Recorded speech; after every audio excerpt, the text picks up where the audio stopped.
Ever think about moving to Orange, Connecticut? I'll give you some pros and cons about living here.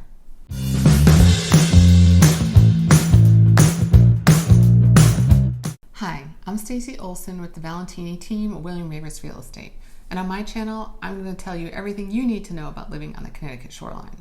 So you're thinking about moving to Orange, Connecticut, but you don't know too much about it. I'm here to give you the lowdown. Definitely the number one plus of living in Orange is the excellent school system. So Orange has its own elementary schools and middle school, but they share a regional high school. Specifically, it's called Amity Regional High, and they share it with two other towns. The towns are Woodbridge and Bethany.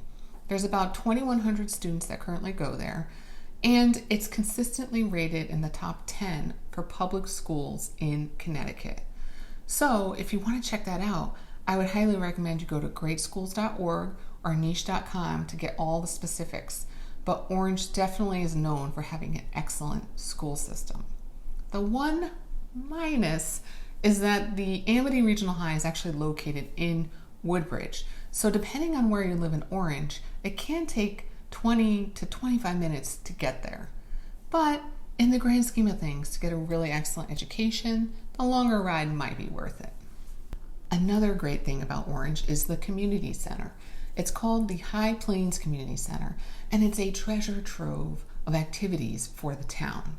They offer so many things, it's hard to keep track of the list, but I'm going to try to tell you all about them now. Number one, it's a recreation center. So it holds all sorts of activities that have to do with sports. They have tennis courts, baseball and softball fields, basketball courts, pickleball courts. They have soccer fields, they have a walking and jogging track, and then inside they host a plethora of activities like yoga, aerobics, bar classes. You name it, they have it. They also have the town pool, and they offer lessons there. I know my son went there when he was an infant to get lessons. Another thing they have are play groups. It's basically a room where you can meet other parents from town or even out of town, and it's an unstructured area where the kids can just play, and there's games and toys. They have playgrounds. They have pre-K sports activities. So when you have little kids and they're not old enough to play on like the town teams, they have little groups of sports teams that they actually have in the community center. They also have a summer concert series in the gazebo. They also have the Orange Players Community Theater. They offer summer camps from elementary all the way through teenage years. And the senior center is there. There's so much going on at the community center. And the great thing about it is that you don't have to be a resident to enjoy all of these activities. For a slight upcharge, non-residents can also participate. It's really worth it. Another great thing about Orange is the town green. It's located not too far from the High Plains Community Center in the Orange Historic District, and it's really quaint. It's surrounded by historic homes, churches, and it's right across the street from the library. So you can go with your family, walk across to go to the library, come back, have a little picnic. It's just a really nice area to sit and relax. They also host the tree lighting ceremony there every year, as well as a Memorial Day parade. Right up the street from there on a side road is what's called Wright's Pond. It's a small pond that's set on this serene area where literally it's surrounded by farmland.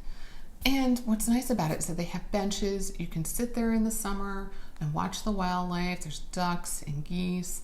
But in the winter, the town monitors it and you can actually go ice skating there. So it's really just a nice place to go to hang out. Another great thing about Orange is they host a ton of events throughout the year. Just to name a few, they have a strawberry festival every June, and it's basically all things strawberry. So if you want to go have some baked goods, any type of food with strawberry, it's going to be there. Another great tradition, the annual Lobster Fest. It's sponsored by the Rotary Club, and not only do they have lobster, but they have clam chowder, corn on the cob, steak. It usually draws a large crowd. Another thing they have is the Orange Volunteer Firemen's Carnival every August. And there you find food, games, rides, raffles, and fireworks. So it's definitely a must-see if you're in town. There's the Greek Odyssey Festival that's every Labor Day. and that's held at a Greek church that's right off of Racebrook Road. And there they again have Greek food, music, they have a white elephant, they have dancing, so it's always a good time. Not to mention the Orange Country Fair. This has been going on here since 1975. That's pretty crazy. And it's exactly what you think a country fair would be. There's oxen, there's horses, there's tractors, there's tractor pulls, there's pig racing, there's animal exhibits, flowers, baked goods, some small rides. It's really a fun destination for families and friends. Other notable interests in Orange are Fieldview Farm. This has been a working farm for 350 years. And they have an ice cream stand. So in the summer, you can go there, have some ice cream, and hang out and see all the farm animals. It's really nice. Another great thing about Orange is that it actually has the Pez factory. I know, who would have thought? Pez is from Orange, Connecticut, but it's true. And it's a fun place to go. They have tours, and you can bring your family, or you can just go as an adult to enjoy it. I mean, who didn't have their favorite Pez dispenser? I mean, mine was Donald Duck. Another great addition to the Orange community was the Stappa Vineyards. It opened up a couple years ago, and it's right on Route 34, which is pretty centrally located for anybody living in Orange. And it's beautiful. They've renovated an old barn there, and it sits among all of the grapevines. And you can go in, have a tasting, have a glass of wine, and even in the winter, they have igloos outside, which has become very popular. I recently went and had a really nice time, and I highly recommend it. Orange also has a ton, and I mean a ton, of green space. You feel like you drive around town and you don't even notice it, but it's there. It's just tucked away in little pockets throughout the town. Just to name a few, they have Weepawaug Conservation Area. There's the Cowall Nature Preserve, Racebrook Tract, Housatonic Overlook, Turkey Hill Preserve, Paul Old Trail, and Fred Wolf Park, which are actually part of the community center, which is another great thing about the community center.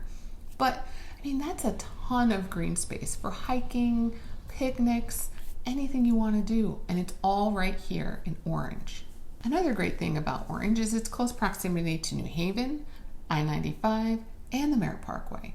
So if you're commuting into New York for work, you can take I-95 or the Merritt Parkway. If you're going into New Haven, you can take I-95, Merritt Parkway, or even Route 34. Orange really is centrally located, so it does have access to a lot of these major roads. Orange also has a stretch of the Boston Post Road within the town. And again, this is like the mecca of shopping for people. It has mom and pop shops as well as the large chain stores. So if you go up and down the Post Road, you can pretty much get all of your shopping done that you would ever need. And it's probably within 10 to 12 minutes of anywhere that people live in Orange. So it is easily accessible, which is very nice. So one thing that could be a con for Orange is that it doesn't have a train station. So if you're commuting into the city and you need to have access to a train station within 5 minutes, Orange isn't going to be for you. But Orange does have access to two towns due south in West Haven and Milford that both do have train stations. And they're probably 10 to 15 minutes away, depending on where you live in Orange. So it's definitely an option if you're willing to commute a little bit to get to the train station. And again, another con would be that Orange doesn't have a shoreline. So it is directly north of a bunch of towns that do have beaches. So if that's important to you, then again, you're not going to want to live in Orange. But if you don't mind driving 15 minutes to get to the shoreline, then it is an option because there's beaches in New Haven, West Haven, Milford, Stratford. I mean, they all have beaches. And honestly, 15 minutes is not far to drive to get to one. So just a couple quick facts about Orange. There's about 14,000 people that live here. And the median home price at the end of 2021 was just a hair shy of $500,000. And for this area, that's not too bad. But the good thing about Orange is that the taxes are relatively low considering the neighboring towns. So just to give you an example, a home that's about $500,000 in Orange has annual taxes of $7,000 to $8,000 a year. So if you think about the two other towns that share that regional high school with them, Bethany, So for a $500,000 home in Bethany, your taxes are going to be between $9,000 and $10,000 a year. And Woodbridge, the other town, is even higher. It's like $11,000 to $12,000 up to $13,000 a year. So when you look at that, Orange really is the bargain out of the three. So I hope I was able to shed some light on the good things and maybe not so great things about Orange. But if you ever think about moving to the Connecticut shoreline, you definitely should think about Milford. Check out this video to see what it's like living there.